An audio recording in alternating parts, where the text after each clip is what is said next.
Georgie's Gorgeous Gifts, that's my little world.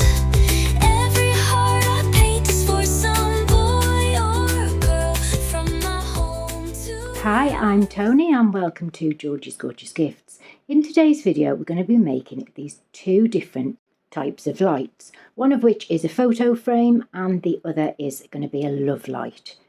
Still continuing with the Valentine's theme throughout February. So I've popped my resin into my degassing chamber for 9 minutes. This is one of two of the Resiners degassing machines that I have, because we need the resin to be really clear and bubble free for this particular part. This is going to be the clear part. So I've popped in a little bit of this chain. I've cut it off to the right size and made sure that it's in the right way, facing frontwards. We're going to be working backwards with this mould. So in order to be able to see this clearly, we're going to be popping a clear layer of resin, just enough to completely cover this chain. The aim with this one is going to be 2, maybe 3 layers. So I'm just making sure that it's completely coated and that we're not pouring the resin all over the edges. Now this is a lot harder for me than people seem to think, because I'm such a messy crafter.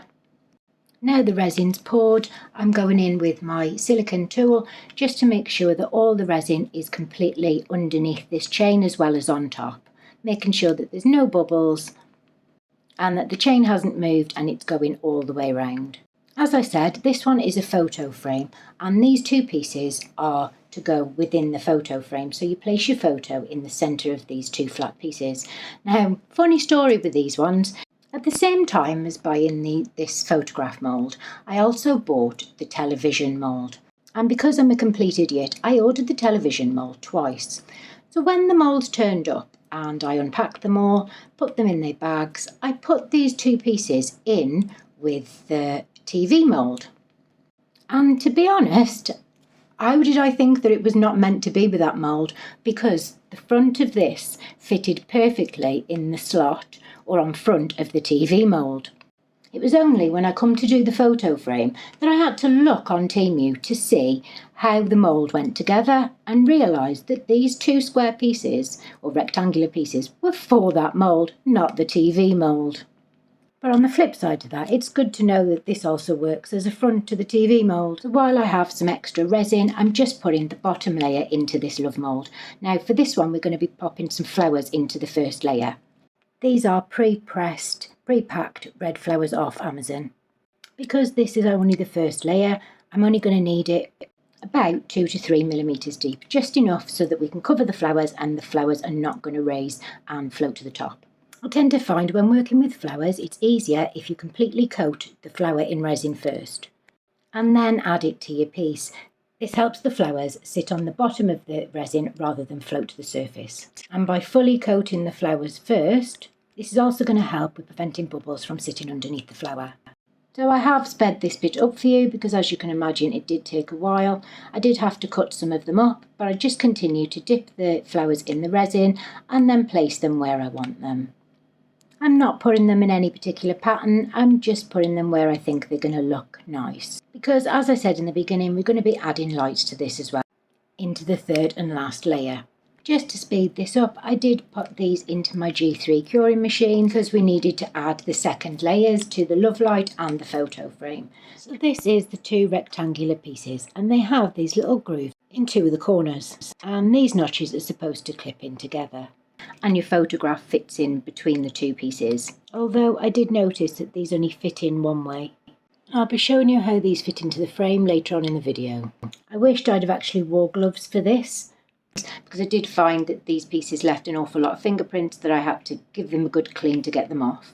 This is the first time that I've used this picture frame mould, so I was a bit dubious about how these little 2 corners would fit in together, because generally anything that's resin that's got a slot together is usually a pain in the backside. But I was really quite surprised at how easy these slotted in together. Now it's time to add the fairy lights. In order to get these lights to fit into this mould, I have doubled them up. And this is a little tip for whenever you're adding lights to pieces. I tend to find it's a lot easier if you stick them down with little dabs of UV resin. When doing this, I have found that you do have to hold them down to the resin base that you're sticking them to in order for them to stick flat. That way there's no risk of them floating. I'm adding a little dab every 1 centimetre or so, just all the way around this piece. And now it was time to cover them with resin. So I've mixed some more resin up. Now initially I was just going to put a clear layer of resin just to cover the lights, and then a third layer which was my colour. But I'd had a bit more resin left from a different project than I anticipated, so I decided to fill this up to the top. So first of all I'm going in with that clear layer. I then decided to fill it up to the top with some glitter. So I'm using this black holographic glitter from Leobro. Absolutely brilliant glitters. These do go up and down in price in Amazon, but they are really worth the money. But because I didn't want it sinking to the bottom, I am adding a little bit of Elmer's glue. Now as you could see, this wasn't the clear Elmer's glue. This was the normal PVA. And this really does make a difference on how your resin thickens up. I had to put a lot more of the white in than I usually do of the clear. Why that is, I couldn't tell you. So I'm just adding this resin with the glitter on top of the clear layer and filling it all the way to the top, making sure that I'm right level with the top of the mould. The last thing I want is to have to clean this one up. I'm also being really careful with that light, because where it's attached to the battery pack, it does have a tendency to snap, as these are really, really thin wires. But I do show you a little tip on how to rectify this later on. I think I may have mixed a little bit too much, because at this point I still had resin left. So I decided to add this as my second layer to the Love Light. Now usually when I create this piece, I like to put my lights in behind the flowers, and even though you can see them, I think it gives a really, really nice effect. But as I had the extra resin and I hadn't put the lights in, I decided to go with a second layer first. In order to still be able to see the lights, the layer needed to be relatively translucent. Now I will say, in my head at this particular minute I'm going, oh, I wished I hadn't done that, because usually the rule for me is glitter or flowers, never both. And I'm trying to justify it myself by thinking it's alright, it's only a very thin layer. So at this point the mould is around halfway full. That's going to give us the space to put the lights in. And again, just to save on time, I put them into the G3 curing machine. After only an hour in my curing machine, it was now time to demould this. Now, you always need to remember to put your mould back in the right way before you put them away, and also try to store them flat. As I said before, we need to be able to secure this battery pack to the back of this frame, as well as securing the wire to ensure that it doesn't snap. Because unfortunately, once that wire snaps, there's no way to change the lights. So before we fix that and I add the final photo, I just wanted to see how easily this part fitted inside the actual photo frame. Before I put the photo in, I will be giving this a good polish. As you can see, loads of fingerprints on it. But this really surprised me, how easy it really was. There are 2 notches within this photo frame, and this piece fits within the notch. Now, because it's not like your typical photo frame where you put your photograph within the resin and encase it, then you can't change the photo. With this one, you can change the photo as often as you like, which I think, especially if you sell your items, this is a really good selling point. So as I said, we need to prevent these wires from snapping. So in order to do this, I'm using some flexible UV resin. If you've ever wondered why hard type is written on most UV resins, that's because there is a hard and a soft UV resin. By using this type of UV resin, it's going to not only protect that wire, it's going to stop it from having that rigid resin all the way around the wire. And this is the bit that usually ends up snapping the wire in the first place. And to try and hide the battery pack, I'm just using some B7000 and gluing it onto the corner of this base. Now the photo frame light was finished, it was time to put the light into this love mould. So I have spent some time bending them into the form that I want them to be in, but now I'm going to stick them down with dots of UV resin again, just like we did with the photo frame mould. I have sped a lot of this up, but I've also gone in close for you to see the resistance when you do this. So if you don't hold this down with a stick or a silicone tool, then it doesn't adhere to the bottom of the mould properly. So unless you're pressing the resin down along with the wire, it doesn't stick as firmly as you need it to on the base. So as you can imagine, this does take a lot of time, but it is definitely worth it in the end, because if you miss this process out, you generally find that you end up with some of the lights protruding above the top of the mould. And that's really not what we want. So I've just continued to go all the way around this mould, making sure that they're all stuck firmly down to the base. And like I say, for the decent end result, it is worth doing this extra process. Over the years doing resin, I have realised that a lot of resin isn't just the pouring, it's the base work, the groundwork that you need in order to pour the resin. Because when you don't do the groundwork, that's when you find that things tend to go wrong.